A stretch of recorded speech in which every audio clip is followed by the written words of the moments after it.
And just like that, you clicked. See how I just told you not to do something, and you're all hooked? Sure, you did it out of curiosity and sabotage, but that's exactly the point. I made you do what I wanted, just by making you think I didn't want you to. That's just one of the many mind games other people and even your own brain plays on you. Let's say it's the weekend. You're hanging with some friends at the lake. One of them suggests you jump off that cliff into the water. You refuse because, it looks pretty shallow. Why would you risk getting hurt or getting all wet on a chilly fall day? But the kid starts mocking you, telling you chickened out. Chances are you'll jump, even though you don't want to. Why? Every manipulator targets a very precious part of you, your emotions. When you think with your brain, you make rational, solid choices. But manipulators don't want you to do that. They want to shut down your mind and make you stop thinking rationally. Then, you're driven by emotions that push you to do things you'd normally never do. If you don't want to get caught in this trap, make sure you stop and think, what's in it for me? Do I really need it? Another way of manipulating is making you believe that you need something to be happy. It's literally in every ad you see. You will be popular if you use this face cream. People will like you if you buy this perfume. You'll be the coolest guy in school if you have these sneakers. So you go out and spend because you want to be pretty and cool and make people like you. But sometimes, it's not so obvious. You know that girl on Instagram that lives the good life and constantly posts about it? She has the perfect boyfriend who always buys her flowers. She goes to VIP restaurants. She has the best jewelry, the latest cell phone. She somehow travels all the time and posts amazing photos. We all follow at least one person like that, right? You think she's cool and happy, maybe you can be like that. If you buy all the stuff she has, then you'll definitely be happy. Not true. These people just want likes, views, and comments. They need you to like their life. Do you think they're really happy if they need someone's approval? Don't buy the latest cell phone just because everyone on Instagram has it. Make your own choices. So, about that, making your own choices can be a little bit tricky. Sometimes you can't even trust yourself. Your own brain plays tricks on you. It's called confirmation bias. It means that we agree with what we already believe. What? For example, this is Ben. He really loves dogs, and he thinks that they're way better than cats. They're even good for your health. He found a study that proved it. Having a dog is better than having a cat. Sure, there's another study that says that cats are better than dogs, but he doesn't care. Then there are hundreds of studies that prove that cats and dogs are equally good. But he doesn't care about that either. He found one study that proved his position, and that's good enough for him. This happens all the time with controversial topics. If we don't like someone, we only notice bad things about them and ignore all the good. See, I was right about him. But if we like someone, we only notice good things and ignore all the bad stuff. You might not even realize you're doing it. Just relax and try to see the big picture. Maybe that guy's not so bad after all. Ready to test your skills? Let's put you in a couple of situations and see if you get manipulated easily. Your friend has some tickets to a concert, but his grandma's sick and he wants to spend time with her, so he can't go. You're his best friend, so you're the first person he calls. He offers you the tickets for free. The thing is, you don't really like the band. Do you take the tickets and go? You probably really want to accept the tickets. But do you want to go because you think you'll have a good time, or just because they're free? If you chose the second one, you're getting manipulated. You're about to waste your time and energy for something you don't even want. Restaurants offer free food, and people spend hours in line to get it, even if they're not hungry or have the money to buy it without waiting. If you're about to sign up for some free stuff, like tickets, food, or giveaways, ask yourself one question. Would you pay $1 for it? If not, then it's not worth it. Okay, Another scenario. Would you rather be rich and unhappy, or poor but happy? Take some time to think about your priorities. You can even pause the video if you want.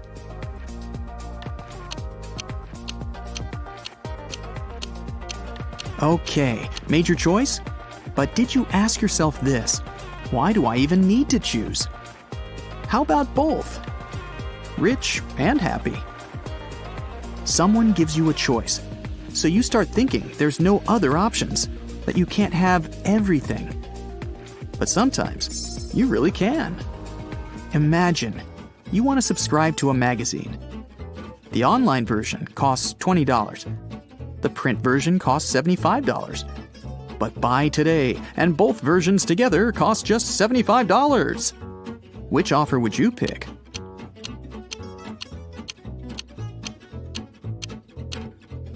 Here's a new offer. The online version costs $20, and the two versions together cost $75. What would you choose this time? Did you choose the combo the first time, but the online version the second time? Yeah, you got tricked the first time.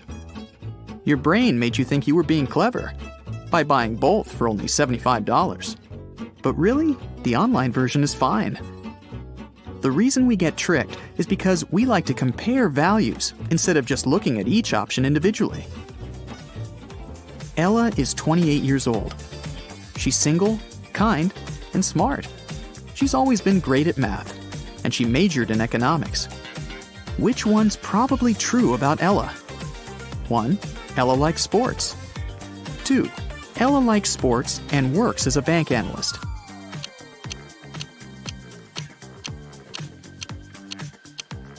If you pick 2, they totally got you. If she majored in economics and is good at math, she probably does something like that for a living, right? But the second one is way less likely. It's more likely that just one thing is true about her, not 2 things, even if they make sense in your head. Just because you want something to be true, or think it should be true, doesn't mean it is. You're flipping a coin, and you have to guess, heads or tails. You flipped it 5 times already, and it's been heads every time. What do you think it's going to be this time?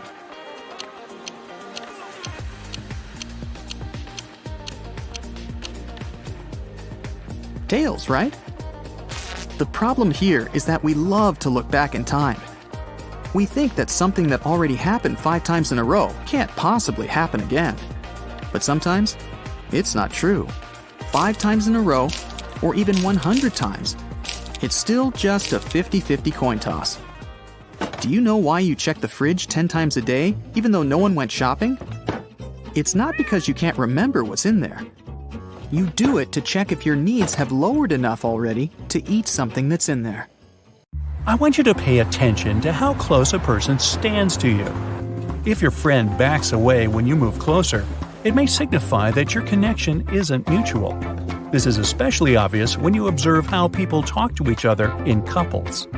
If a person moves back in a chair during your conversation, this may indicate boredom or fatigue. Politeness doesn't allow most people to end communication even if they don't enjoy it. If you've noticed this micro gesture, you may want to ask about the person's well-being or suggest taking a break.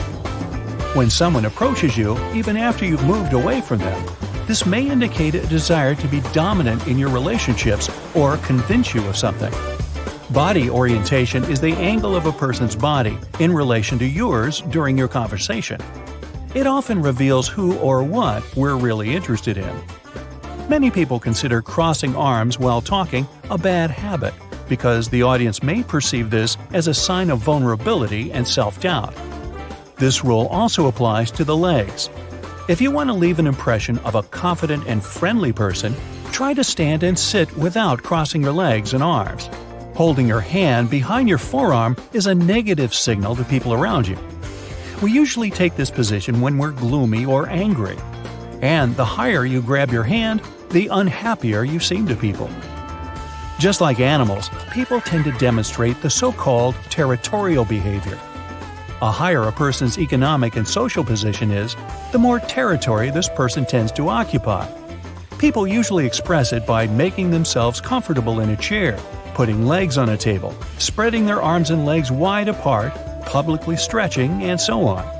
Confident people don't hesitate taking up a lot of space, while people who feel insecure will unconsciously seek to take up less space, squeeze their shoulders, and keep their hands close to the body. When people hold drinks or phones at the level of their hearts, this may signify a subconscious desire to protect themselves from the world. Holding these items at the waist level reveals a person who feels safe and open to communication. If palms are facing upward, it means that, subconsciously, this person is suggesting or asking something. Most people associate open palms with truthfulness, honesty, and allegiance. Meanwhile, when palms are facing downward, it indicates a complaining and demanding mood. If a person starts to nod repeatedly and excessively while you're talking, it might indicate that the subject you're discussing is boring or unpleasant. So, people nod way too much when they try to prove their ability to follow instructions. You probably did this too in stressful situations, like starting a new job or meeting someone special. If this gesture is accompanied with frequent blinking, the person is likely to feel overwhelmed by the speaker's authority and craves to leave a good impression. When someone like you walks into the room, your subconscious mind will want to make sure that you look attractive. This may result in touching your clothes, fixing hair and accessories. People also tend to take a more graceful body position and even start looking around for a mirror or any other reflective surface. Some may constantly touch their own skin and lick their lips. If you notice this behavior in someone you're talking to, don't rush to plan your family though. Maybe somebody else in the room is the object of their affection. Or they're just perfectionists who want to look better in the eyes of other people. When someone fakes a smile, you will notice that their eyes aren't smiling along with the lips. Also, fake smiles aren't contagious, so you probably won't feel the urge to smile back. This issue can be easily resolved with a good, unpredictable joke. A clenched jaw indicates anxiety. Whether you notice it or not, it happens subconsciously. If you meet someone with clenched jaws, it probably means that this person is thinking about something stressful. Remember, there are no perfectly symmetrical faces in nature. If you know someone with such a face, this person is probably a robot. False asymmetrical emotions usually manifest as a raised eyebrow or a crooked smile distorted in one direction. When someone experiences intense emotions but tries to stay calm and bossy, it can cause them to blink with only one eye. Sudden blushing is usually involuntary and triggered by intense emotions such as embarrassment, shyness, guilt, or romantic feelings.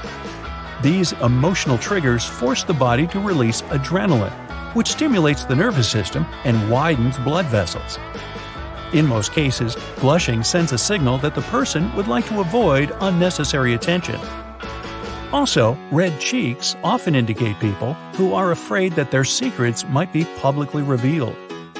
When people are really focused on conversation, their palms usually don't move. If you're talking to someone and notice this person is knocking a fist on the table or chair up and down, it's a sign that you're not engaging them. When you hear something cute, but at the same time the speaker clenches their fists instinctively, this person is probably exaggerating, lying, or trying to hide pent-up anger. Tilting the head to the side is regarded as a gesture of trust and sympathy. Vital arteries, which supply the brain with oxygen, are in the neck. People who feel any threat will instinctively hide these arteries, pulling their heads into their shoulders.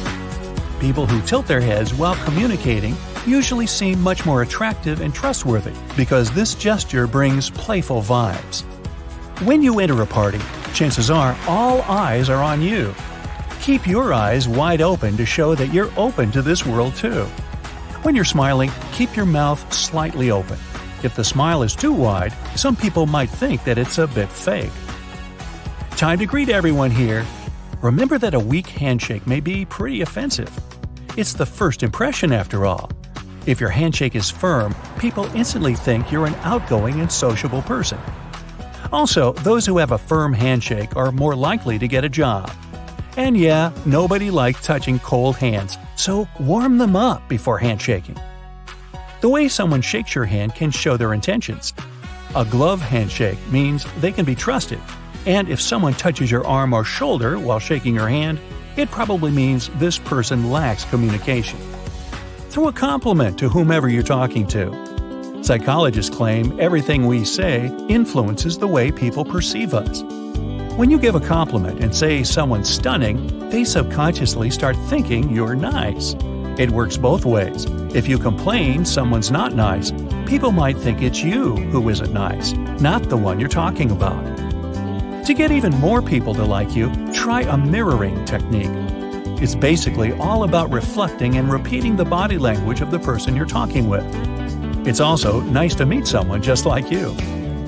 As for body language, mind your posture. Keep your chin parallel to the floor and shoulders rolled back all the time. While sitting, keep the legs crossed. It helps to keep a good posture too. Touching people nonstop isn't a good idea, but a subtle touch can make people feel better about you when you're talking with them. Tap them slightly on the back or touch their arm, but please don't go to extremes.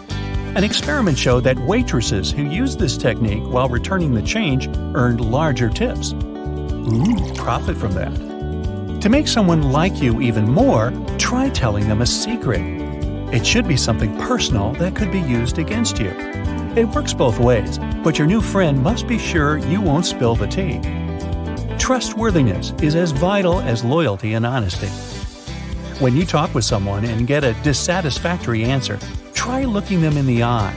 This way, many people start feeling something's wrong, which might possibly make them change their mind. Whenever you're having a hot discussion and your opponent just won't agree with you, start speaking faster. This way, they just won't have enough time to process everything and they'll have to think it over again and probably reconsider their opinion. It works both ways. If a person agrees with you, start speaking slower so that they could evaluate the message properly.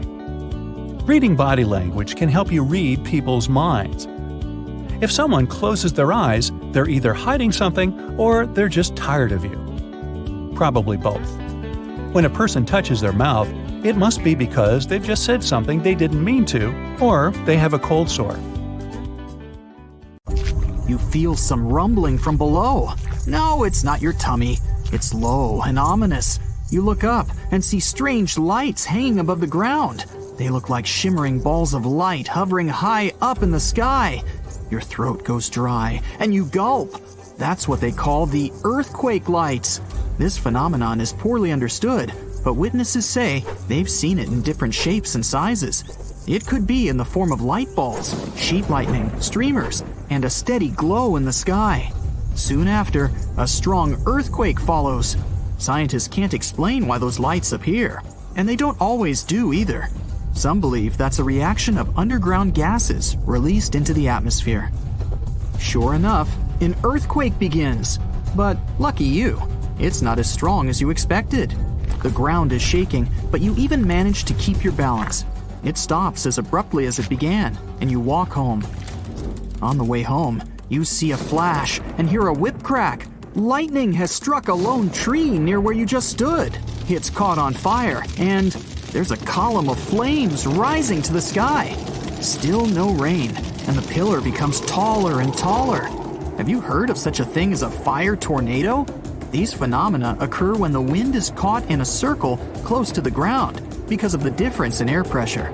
Such mini tornadoes are usually easy to notice.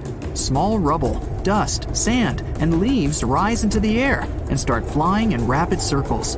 But then, if there's a source of fire nearby, the funnel can catch it and blow it stronger, like bellows. The flames go round and round, reaching ever higher and eventually creating a swirling, blazing tower. Luckily, fire tornadoes are short-lived and don't normally cause much damage. But don't try to hide from the storm under that tree. You can find this unusual plant in Florida and in some parts of the Caribbean coast. Externally, it doesn't look special at all. A gray trunk, green leaves, and fruit similar to small apples. What you must remember is never to pluck these apples and never stand next to the tree, especially if it's raining. This is the manchineel tree, which is considered the most dangerous in the world. Its trunk, bark, branches, and fruit contain poisonous juice. One drop of this corrosive acidic liquid can harm your skin. A lot. The tree can secrete this juice, and if you accidentally touch it, you risk burning your hand. When it rains, water droplets fall on the tree and mix with the poison. Water can also bounce off the bark and get on your skin. That's why you shouldn't stand nearby either. There are almost no other shrubs or mushrooms growing around. Animals avoid these trees, and people don't chop them and don't pluck the fruit. You can't make a bonfire from their branches. Burning wood emits poisonous smoke that can damage your eyes. Locals know this tree well, but tourists and travelers might accidentally get harmed. That's why most manchineal trees are marked with paint or have a warning sign.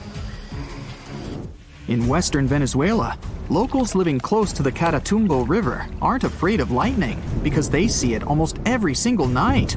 It starts at around 7 o'clock and doesn't stop until dawn.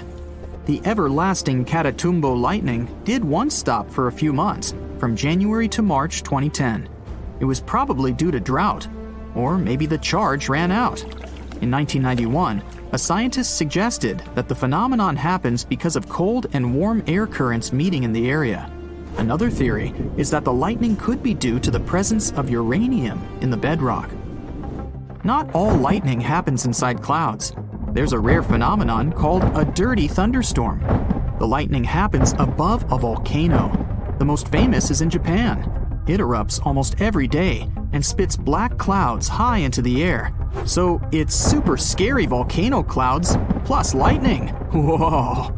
Regular lightning happens during a storm when ice crystals bump into each other. In a dirty thunderstorm, bits of volcanic ash collide, create friction, and spark up the sky. In the hottest and one of the driest places on Earth, Africa's Danakil Desert, temperatures often rise above 120 degrees Fahrenheit.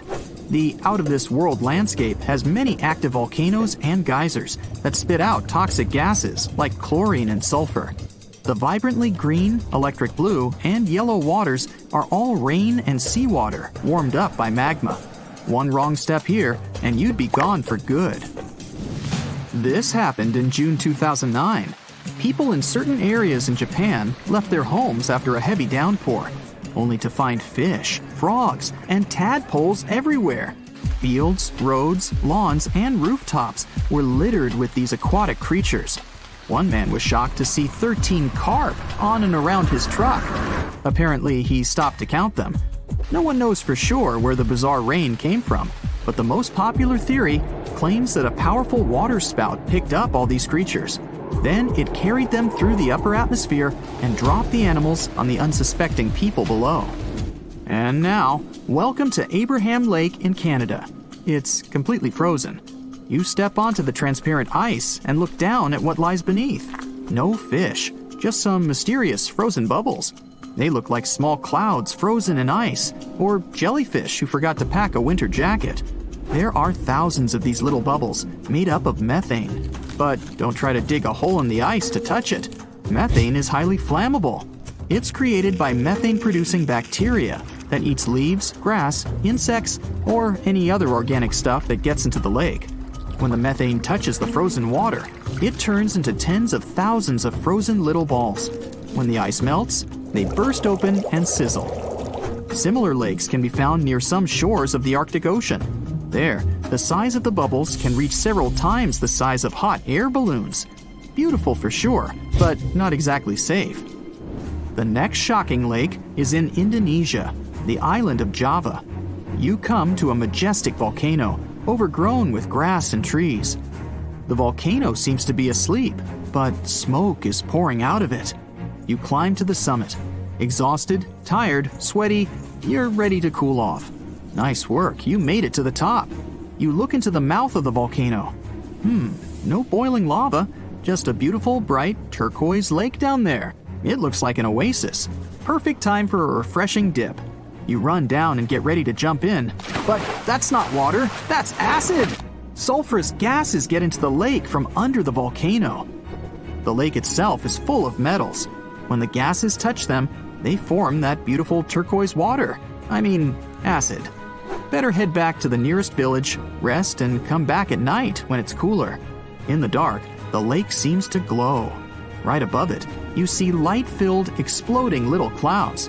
The sulfurous gases rise out of the lake, combine with the air, and flash bright blue. Still, don't get too close. The sea turns sinister red, and no living being can survive in it. Must be some dark magic. In fact, it's tiny algae that spread uncontrollably, giving the water this specific tint called the red tide. They have toxins that destroy sea mammals, birds, and turtles, as well as creatures that feed on them. For humans, contact with it ends in breathing problems or seafood poisoning. Sometimes even huge ships sink in the open seas for no visible reason. That reason is often the pockets of bubbles that underwater volcanoes produce even while they're sleeping. Those productive magma factories are hidden under 8,500 feet of water. When they wake up, they act just like land volcanoes, and they can cause destructive tsunamis. This tree looks like a bottle. No wonder it's called the bottle tree. It grows in Namibia and attracts many tourists. But don't get too close to the tree because it's one of the most dangerous on Earth. Milky juice flows inside the trunk. It's highly toxic to the human body. On the bright side, though, the trees have beautiful pink-white leaves with a red core. There's a tree growing in Western Australia that was once used as a prison. A cell for criminals existed inside the Boab prison tree for a long time. People were usually kept there temporarily, just for one night. After that, they were taken to their final destination. The prison was built more than 1,500 years ago and has been perfectly preserved to this day. Tourists visiting this place can sneak a peek inside.